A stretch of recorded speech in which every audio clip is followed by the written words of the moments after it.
Julie we Julie, manya iwe manya usaine Juliet, manya iwe manya usaine katsamba kako auwe, manya usaine kawakanyora auwe, manya usaine kanando yenda auwe, manya usaine numbi dzangu auwe, manya usaine paimadzisawira auwe, manya usaine Julie, manya iwe manya usaine Juliet.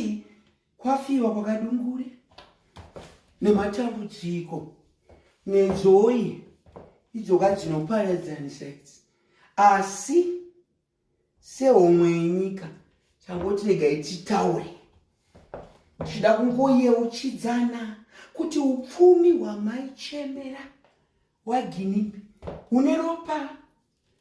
Ginimbi anga akaromba, which is not a food for thought. Everyone knows that. But makamisa chete dzenyu mutipesa nza pka.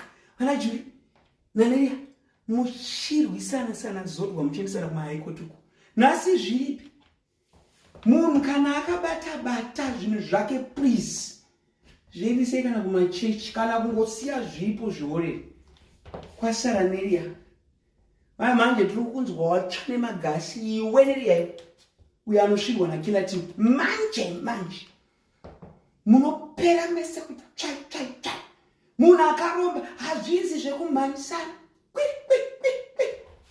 pfuma yenhaka especially in ROPA muri kupera mese one dai matobvunza zodwa kuti todini zvinhu izvi uyo magaro akatsveya machemo maendesa zvinhu kwana zodwa because zodwa knows the source of the word because she was there pakatanga upfumi hwaGinimbi. Neria manje tinokuimbira so manje anyway